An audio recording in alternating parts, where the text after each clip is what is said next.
আসসালামু আলাইকুম প্রিয় ভাই ও বোনেরা, আপনারা সবাই কেমন আছেন? আশা করি আল্লাহর অশেষ রহমতে সবাই ভালোই আছেন। আলহামদুলিল্লাহ, আমিও আল্লাহর অশেষ রহমতে ভালোই আছি। আজকে আমি আলু শাক রান্না করব। তার জন্য এখানে শাক তুলতে এসেছি। দেখুন শাকগুলো মাশাআল্লাহ কতটা সুন্দর। এটা কিন্তু একদম টাটকা এবং ফ্রেশ, সারমুক্ত। শাকগুলো তুলে নিয়ে চলে এসেছি।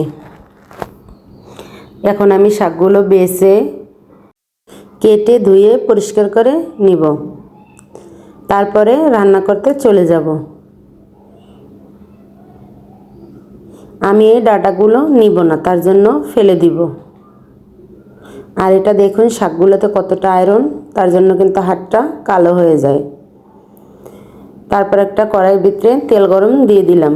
তেলটা গরম হয়ে যাওয়ার পর একটা থেতো করা রসুন দিয়ে দিলাম। রসুনটা একটু বাদামি কালার করে ভেজে তারপর দিয়ে দিব কুচানো পেঁয়াজ। পেঁয়াজটা কিছুক্ষণ তেলের ভিতরে ভেজে নিব।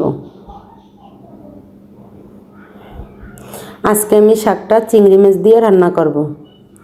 এটা খেতে কিন্তু দারুণ মজা হয়। আর এই শাকটায় অনেক আয়রন থাকে, তার জন্য কিন্তু আমাদের শরীরের পক্ষেও খুবই উপকারী। যেই সকল তরকারিতে আয়রন থাকে সেগুলো কিন্তু কাটলে পরে হাত কালো হয়ে যায়। তারপর দেখুন স্বাদ অনুযায়ী লবণ দিয়ে আমি কিছুক্ষণ পেঁয়াজটা ভেজে নিয়েছি। তারপর দিয়ে দিলাম কাঁচামরিচ। কাঁচামরিচটা দিয়েও কিছুক্ষণ ভেজে নিব। ভাজার পরে এখন দিয়ে দিব চিংড়ি মাছগুলো।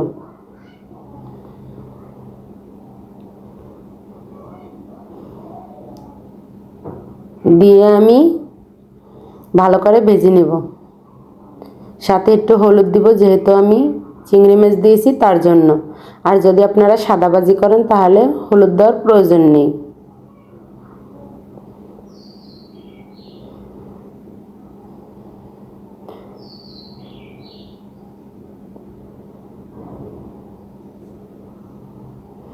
আর এই যে দেখুন শাকগুলো কিন্তু আমি ছোট ছোট করে কেটে নিয়েছি, যেহেতু আমি ভাজি করব তার জন্য। শাকটা আমি ধোয়ার পরে কেটেছি, ধোয়ার আগে কাটলে কিন্তু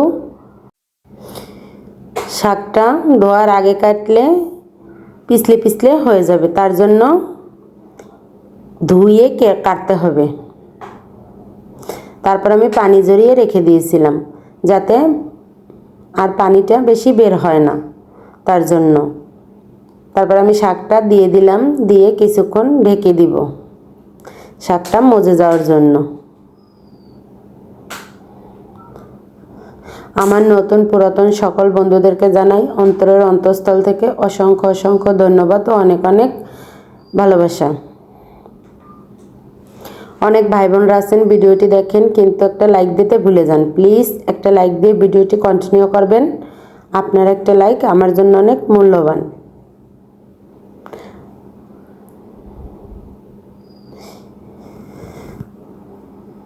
কিছুক্ষণ ঢেকে রেখে তারপর দেখুন ভালো করে নেড়ে চেড়ে সব কিছু শাকের সঙ্গে মিশিয়ে দিব। আর দেখুন এক কড়াই শাক কতটুকু হয়ে গিয়েছে, আরও কমে যাবে।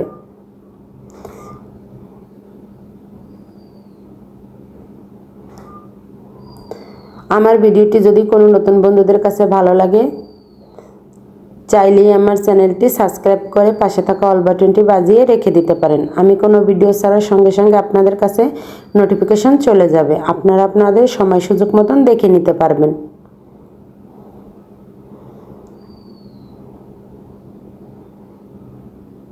আমি কিন্তু অফ ক্যামেরায় আরও একবার নেড়ে দিয়েছিলাম।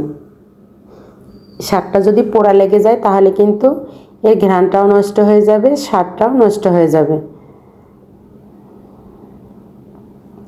আর এখন আমি ভালো করে নেড়ে চেড়ে যে শাকের সাথে শাকগুলো মিশে আছে এগুলো ভালো করে আলাদা করে দিব।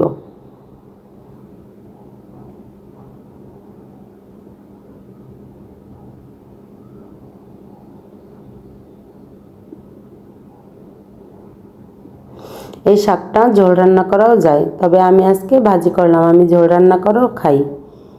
দুটোই খেতে দারুণ মজা হয়।